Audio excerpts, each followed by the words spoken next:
Here we go. Hello, everyone. We're back. We're back. We're back. We're back to learn. How beautiful that is. It's been a couple weeks that we've had as an interim. Let's go straight to a screen at least. At first say a bracha and then go to the screen that will show us the text that we're going to be observing today. So join me together in the blessing for learning Torah. Baruch atah Adonai Eloheinu melech haolam asher kitshanu b'mitzvotav v'tzivanu la'asok b'divrei Torah. Blessed are you, God, ruler of the universe, who basically commands us to engage in wrestling with Torah, with making sense of Torah, with exploring Torah sources. And I was thinking maybe just for this one time, as a little extra piece, I would throw in a little bit of the additional paragraph that appears in the prayer book, which has this beautiful word, v'ha'arev na, which basically translates as, may it be sweet to us. Let me find it really quickly. Oh, that's interesting. In this particular program, it's not here. So maybe I won't.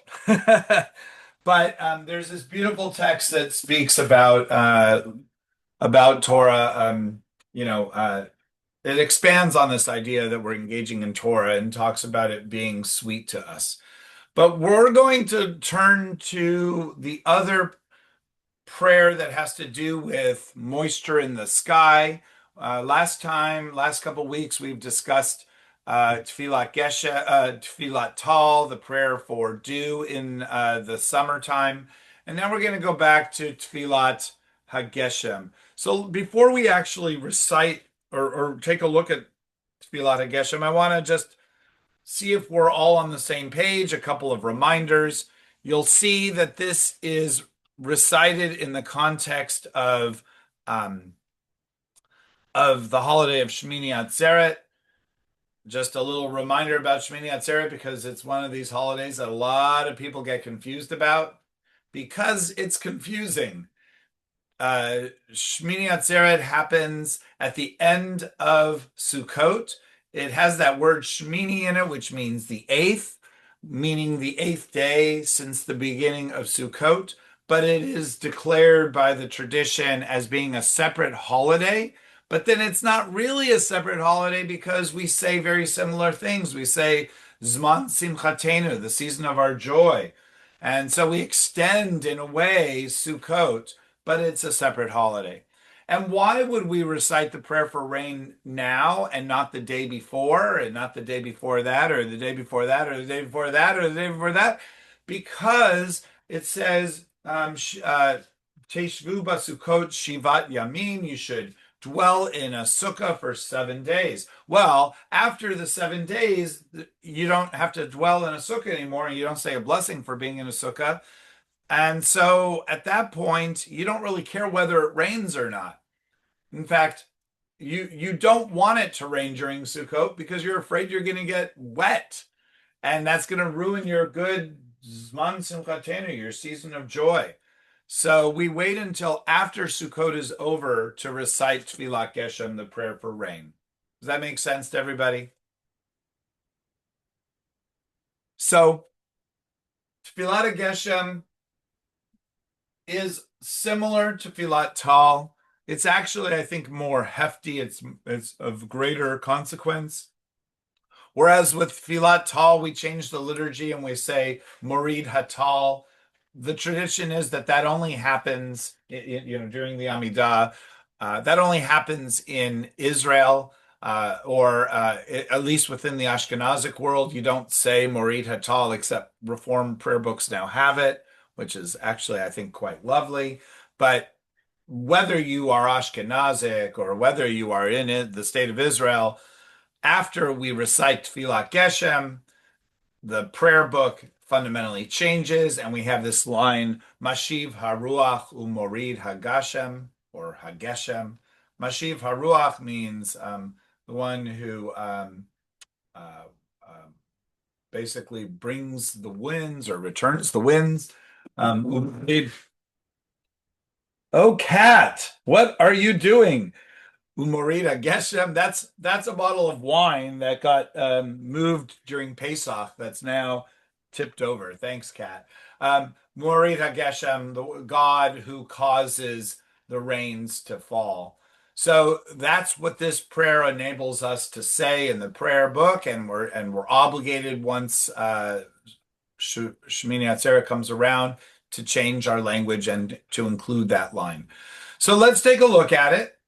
Here we are, and this is situated just like Tfilat Hatal in the middle of what's called Musaf. It is recited only as part of the Chazan's repetition. That is when the after the silent rendition of Musaf, the cantor, the Shaliach Tzibor, the service leader, then goes into this prayer. It says, Potchin Haaron, they open the ark. Baruch atah Hashem ad Moshia umageng. So that's meaning the first prayer of the Amidah. Baruch atah Hashem Elokeinu ve'Elokei Avotenu v'Imotenu Elokei Abraham Elokei Yitzchak. And then it ends with Umo Melech Ozer Umoshia umageng. Instead of just saying Baruch atah Hashem Magin Avraham. There's a small insert, which we saw also in the context of the Tfilat Tal. And here are the words. Af bri utat shem sar matar. Okay. Af bri is the designated name of the angel, of the rain angel. Af bri. Okay, and there's a little footnote. Let's see what they have to say about this. According to a book called Mate Levi, the angel of rain is called Af Bri because rain is sometimes an expression of Af, of anger, and at other times it is a blessing which contributes to the health of humanity. Bari, like Bria, like health. We ask for health all the time. So Af Bri. So this rain angel, according to this particular rendition, this teaching, is called Af Bri. Remember, angels are basically forces in the universe that are divinely controlled, agents of God, and out of that, this particular angel named Af Bri, Utat, is the oat, is the sign of the name of the angel of Matar. Matar is one of the names for rain. Geshem is another word for rain. Matar is the word that's used when you talk about an umbrella, for instance. An umbrella is a mitriya. So there's different words for rain. Now, I think there were probably different nuanced meanings for each use of the word rain. And Geshem might mean something different than matar, just like we have words like deluge, deluge or a sprinkle. These are different gradations of rain. There's also a first rain that appears in the Ve'ahavta, which I can pull out, but it's a little distraction from this. There's a word for the first rain of the season. Yoreh is, I think, the first rain of the season. So anyway, matar is a name for rain. Laha'aviv ulaha'anin laharik ulahamatar. So you'll see that there's going to be a rhyme here. Matar, ulahamatar, la'atar, and shitar or shtar, and then matar. And so all of these have a rhyme to them. There is rhyme and there's even reason. Lahaviv, to cause spring. Something along, oh no, that's not right. I did that wrong. Laha'aviv is probably av means cloudy or foggy, if I'm not mistaken. I could be wrong. Avital, correct me if I'm wrong. So I think it's resonating with that idea. I'm sorry, I got distracted for a second. That's okay. Av means cloud or fog, right? Yes, and the Aviv means to make it cloudy. Okay, yeah. Velha'anin is also just another word for make it cloudy. Anan. All right, Aviv. So Laha Aviv is not the Aviv with an olive, which is springtime. Laha Aviv means to cause fog to be, or something along those lines. Oh my God, why are you so monstrous these days? This cat is the original Shovevet. No, Troublemaker. he's a shovav, he's male. Oh yeah, he is a Shovav. You're right. I know. I misgender this cat all the time. It's just the way it goes because I think cats are often associated with feminine. That's just the way we are, or maybe it's the way I am. Ulaha anin, and to cause clouds. So to cause fog and to cause clouds. Leharik ulaha matar. To empty them, like right, to cause them to empty, to become rake. Ulaha tar, and to cause rain. So this is an angel that is going to get to work in this season. Mayim ibim bam ge la'atar. Um, yeah, were you going to say something? So there's a reference to Psalm 65:12. Let's take a look at that. We might as well. In Psalms, I love the way Safaria makes this so easy. Oh yeah, Itarta shnat tovecha. You place a crown on, I'm sorry, tovatecha, with your bounty. Okay, fine. Fatness is distilled in your path. So, itarta, you've crowned the year. So that's the word that's in common here. La'atar. So Mayim Ibim, with them is a valley for a crown. So in other words, water basically is going to create rivers, maybe is what's being suggested here. And those are a crown of God's glory. Leval you atsaru. Benishyon Shatar. I have not looked as closely at this section, so let it not be withheld because of our unpaid debts. Lest, right, Laval, lest you atzru, it will be stopped, right? The flow of water will be stopped.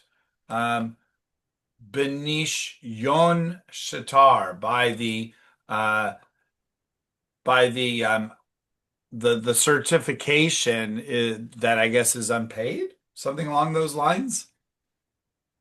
I think nishion is a little bit like taxing, like taxing. Stau, I think, comes from currency. Star from currency. I think of star as a certification, like a star, like star is what we have with a ketubah. But in any case, Yeah, somehow we have a it's really fear that difficult Hebrew. yeah, it's a little bumpy here. But the idea here is there's going to be waters that are going to pour out thanks to this angel who's going to uh, basically an angel that's going to intervene on what's happening right now and open up the clouds so that they rain. Because the rain, the clouds are there all the time, I suppose. And then, but now they're going to actually come down. Emunim genun Bam Shoale Matar, right? The faith of, okay. Okay, that's interesting. Both refer to the patriarch. Okay, right. So now we're going to shift gears to talk about the actual work. I don't think we're going to have enough time though for it, but let the merit of the faithful ones shield those who pray for rain. So we're going to now, in this prayer, and then the prayer, ends with Baruch atah Hashem Magin Avraham. So we're back to our regularly scheduled prayer. Atah Gibor Le'olam Hashem, Echei Metim Atah Rav Lo Shia. But this introductory poem, which is what this is very typical. We see these kinds of introductory poems all over the place. We see it when We did the T'fillat Tal, the prayer for dew. We see it at the beginning of Kol Nidre. We have this thing that says Bishiva Shel Mala for in the yeshiva of the celestial yeshiva and in the earthly yeshiva um, with the justification or the what's the word, with the knowledge of, but also with the approval of God and the approval of the Kahal, we are permitted to pray with sinners. That's what we say right before we recite Kol Nidre. That's a liturgical poem that's inserted prior to the Kol Nidre itself. So too here we have a little liturgical poem. I was trying to see if maybe there's an acrostic, but I don't see one. It starts with Aleph, Lamed, Mem, Lamed, Aleph. So that's kind of not something that I recognize. El Maleh, you can say. El And Maleh Rachamim. Malay, yeah, that's interesting. I Yeah, mean, you can okay, make sure. stuff up. Yeah, we don't know. Okay. So any questions on this introductory poem, which sets the stage for what we're about to do, especially this last line, which we're having a hard time translating, but it says, let the faithful ones shield those who pray for rain. That's how they translate this. Another translation I have here is, in the merit of the faithful patriarchs, protect the ones who pray for rain, which is very much not what it says, but it's a way for us to understand what's going on. Uh, okay. Well, let's keep going for at least a little bit. Although I don't know that we're going to really be able to get to it. What's the next line in our prayer book after Rav lehoshia? That's when we say Morid Hatal or Mashiv HaRuach Umorid HaGeshem. So it's the precise moment where the liturgy changes that we have the beginning of the real T'fillat HaGeshem. Everybody understand that? And what we actually have is a second part of the poem. And this one's going to be with a slightly different rhyme pattern. It's going to be Geshem, Leshem, Bereshem, Neshem, and HaGeshem.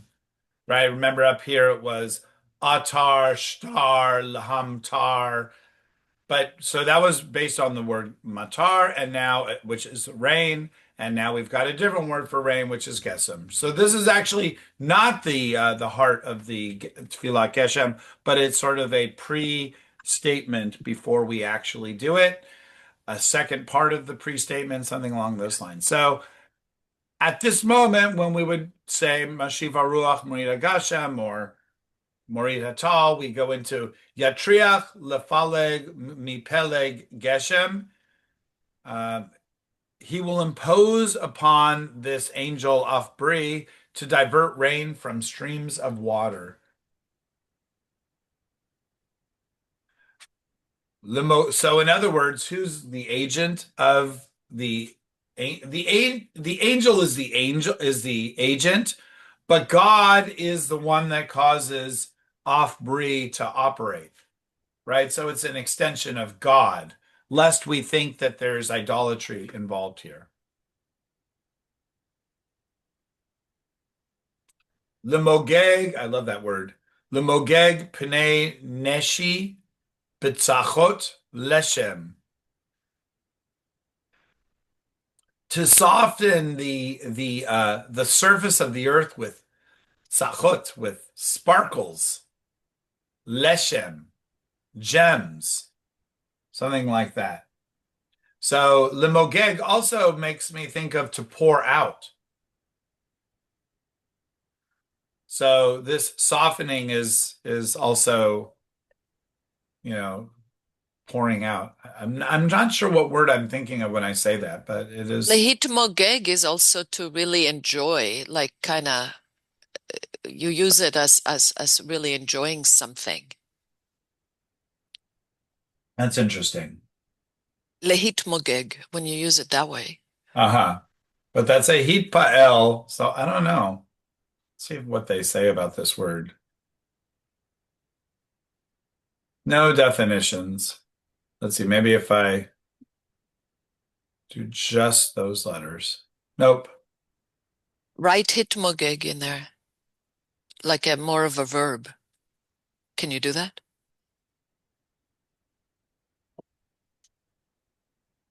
To melt. But that's heat pile, yeah, to melt. Yeah, it's used as in a positive thing. I think when you really enjoy something and you kind of, at least that's the way it's used in modern Hebrew. Uh-huh. Okay. Anyway, All right. To soften the surface of the earth with sparkling gem-like drops, mayim la'adrach, mayim, water for your strength.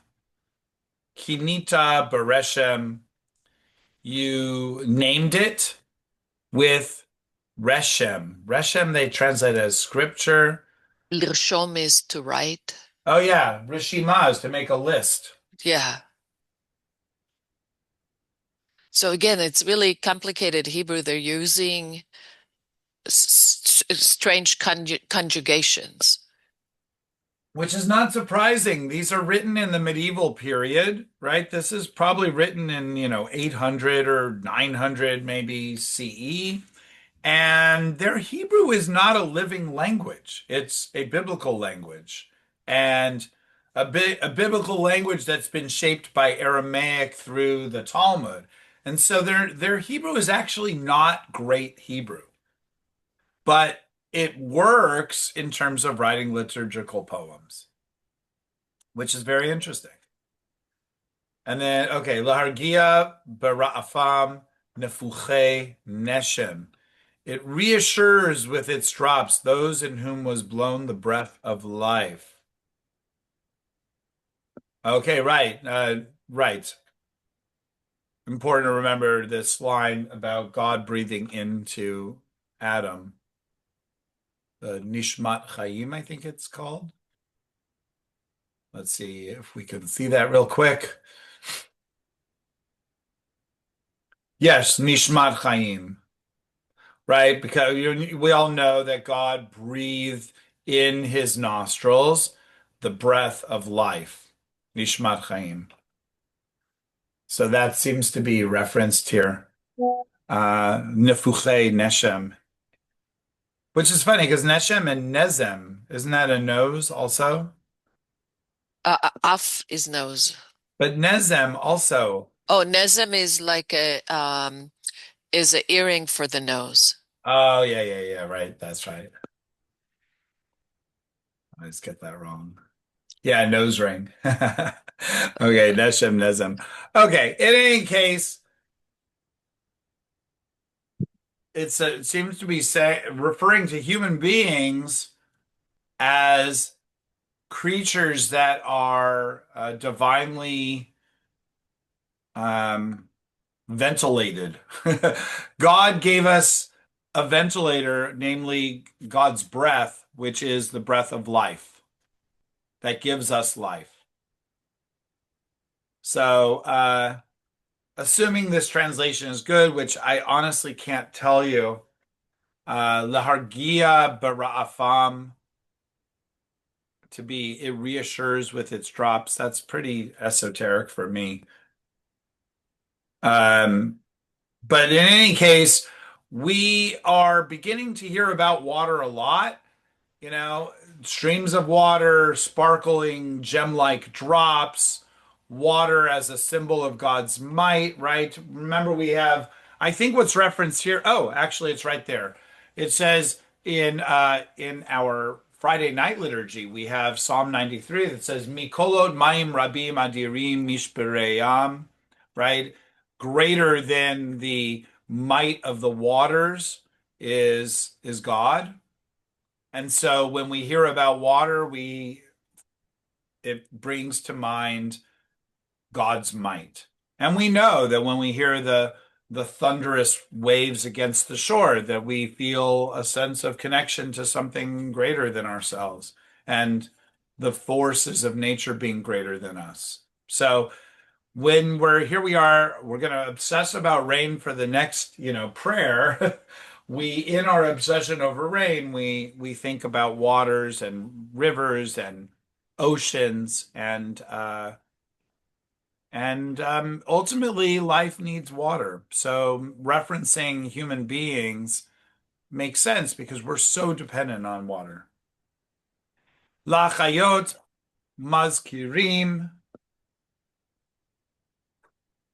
gevurot HaGeshem. To give life or to cause life to exist, to those who are mentioned, gevurot HaGeshem, the strength of the rain. Oh, the mazkirim are those who pray for rain. Okay, interesting. In any case, to keep those alive. So ultimately, why do we care about rain so much? Because it's life-sustaining. And then the prayer goes into the actual prayer that is really the part that we want to get to. But I think just given everybody's days, we're going to have to put it off one more week. And then we're going to really pick up with this prayer that we're going to see is Zechor, Zechor, Zechor. Remember, remember, remember, remember, remember. And what are we going to remember? As I'll just give you a hint. It goes back to what we saw at the top, at the very beginning of this. Oops. Somehow it all got lost. Oh, well. We're going to go back to this idea that we're going to remember the patriarchs and how they relate to rain. So that's what we'll do next time. Any questions, comments, thoughts about a prayer for rain? This is the group discussion part. We need to do it all the time. We need to do what all the time? Pray for rain or Yes, we tal do. or, water, clean water. Yeah, absolutely. I see Irvin down there, and he's during the class has been putting in irrigation so that for our two potentially new avocado trees that are coming today. So They're he's here. all about We're involved. putting them they're in. here. Okay. That's exciting. Wow. Yeah. Avocado. Water is Great. life. Water's Yeah. life. Avocado trees are really interesting too. They some year they'll have an on year and off year often. I don't know if that's always true, but when I think of avocados, I think of Avital actually because we were climbing in avocado trees in 2023 and picking them for the Israelis that lacked the Gazans to do their agriculture. So if you need anyone to climb an avocado tree, I know Avital is available and I'll make No. He's the good climber. I Right, was our good last with name is parsley. Climb. Oh, no. Well, these trees aren't quite ready to climb yet. I always know it's a telemarketer when they say, "Is this Mrs. Climb?" Oh. Well, yeah. The cool thing also about avocados is that when you're removing them from the tree, you just like use your thumb and it breaks in such a crisp way. At least the avocados that we were working with. They're great. Avocados for vegans are like gold. So, For oh, non-vegans, they're like gold too. They're very good for you. Right, I they're know good. I like we the still- real mini ones because I use the mini ones all the time, like for 2 meals a day. Are we still recording? yes, we are. I could turn off the recording. Oh, I was going to tell a funny story, but that's okay. You want me to turn off the recording? I'll turn it. Yes. Okay. Well, let me just say with avocados, does anybody know how to say avocado in Hebrew? Avocado. Good. That was great. Okay. I'm going to turn off the recording and then Sylvia, you can tell your joke. And to anyone, That's like saying, how do you say tractor in Hebrew? yeah. So anyone who wants to, thank you for anyone who's watching this on Facebook or on YouTube or whatever medium you're seeing it on. See you soon.